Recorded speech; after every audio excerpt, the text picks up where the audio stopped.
Hace mucho tiempo atrás, más o menos unos 4 siglos, existió en Escocia un joven que como la mayoría tenía muchas ansias de conocer el mundo, qué es lo que forma la vida.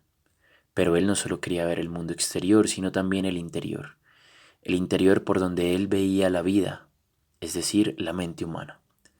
Se trata de David Hume, que vivía siempre desde una familia de cuna noble. David empezó desde muy joven a intentar buscar el significado del yo desde la filosofía, o más bien del espíritu humano. Ese algo, ese alma, esa esencia que tenían los seres humanos que podían realizar grandes cosas y diferenciarse de toda la creación.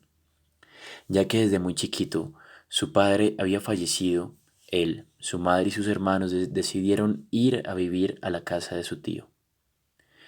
Viniendo de una familia de sabiondos de las leyes políticas y gubernamentales, David sabía desde muy pequeño que quería dedicarse a la filosofía, así que alrededor de sus 20 años sufrió una crisis de ansiedad por toda la presión familiar debido a las influencias sobre los estudios de derecho.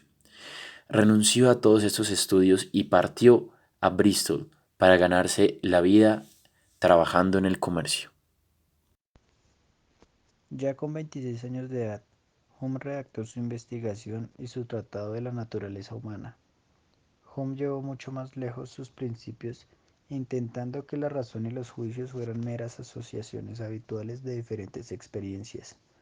En 1737 él publica sus primeros libros, pero no causaron gran impacto o importancia a la sociedad.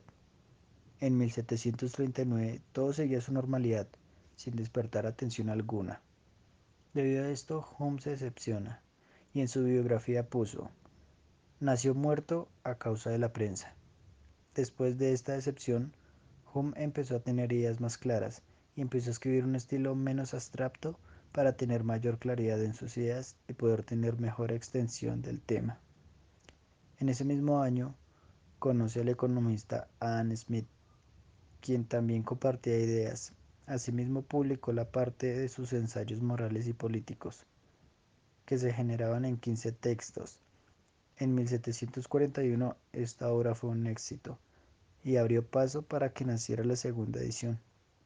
Después de esto, Hume aumenta todo con 12 textos nuevos, con mucha comprensión y mayor confianza. Esto llevó a que Hume se granjeara como ensayista e historiador, y él presentaba al hombre como una criatura de costumbres, y según él, solo las religiones podían desviar al Tras la hombre de sus segunda vidas edición, con los cotidianas. 12 nuevos textos, en 1744 Hume intentaría entrar a la cátedra de moral y filosofía náutica de la Universidad de Viena. Sin embargo, dicha oportunidad le sería rechazada. ¿Pero por qué? Se dice que esto fue debido a los enemigos que se había ganado gracias a su pensamiento radical y además a los fuertes rumores de su supuesto ateísmo. Por ello, el filósofo en un intento de mejorar la situación envía una carta de un caballero a su amigo de Edimburgo, en la cual niega que él tenga cualquier tipo de rechazo por Dios. Más adelante, este mismo año, Hume, debido a una misión diplomática, viajaría con destino a Viena y posteriormente a Turín, viaje en el cual Hume despertaría un gran interés por la historia que tardaría unos años más en florecer.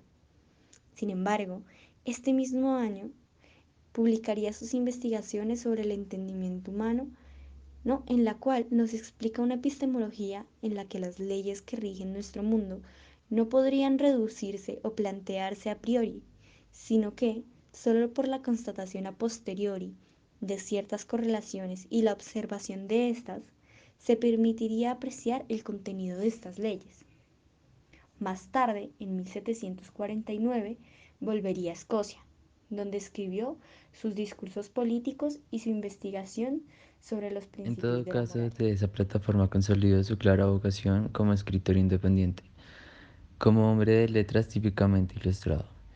Hume, como muchos de sus coetanos escoceses, demostró que la ilustración no solo se circunscribía al ámbito territorial francés, Ni fue un sistema compacto de doctrinas, sino un movimiento cultural europeo abierto. De la emancipación del ser humano frente a todo tipo de tiranías, así como el progreso material y el espiritual de la humanidad en su conjunto.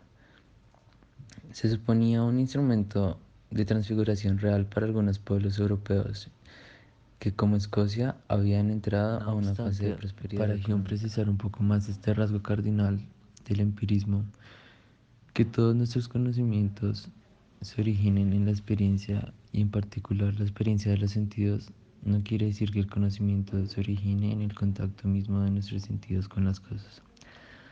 Antes bien, para Hume esta idea era decisiva, y es que las sensaciones entre los contenidos de nuestra conciencia tienen un valor cognoscitivo fundante y son genéticamente primeras en el tiempo. Finalmente, Hume se volvió el filósofo más importante en lengua inglesa, la corriente empirista, y logra alcanzar así su culminación doctrinal y adquiere la fuerza crítica que terminará rompiendo drásticamente la tradición metafísica, sobre todo a partir de Kant, quien reconoció la duda contraída con él. La metafísica terminó siendo impugnada por Hume como un empeño de la vanidad humana que ha pretendido colonizar una esfera de objetos vedados al entendimiento.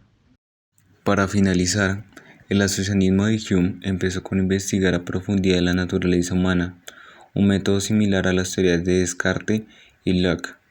Esta ciencia busca apoyar las demás ciencias, esto teniendo en cuenta cuál es la diferencia que existe entre las ciencias matemáticas que aplican al razonamiento demostrativo, refiriéndose a las relaciones de ideas, y las ciencias morales, que se refiere a las relaciones del hecho y de la existencia, llegando a la conclusión de que el único campo de demostración son la cantidad y el número.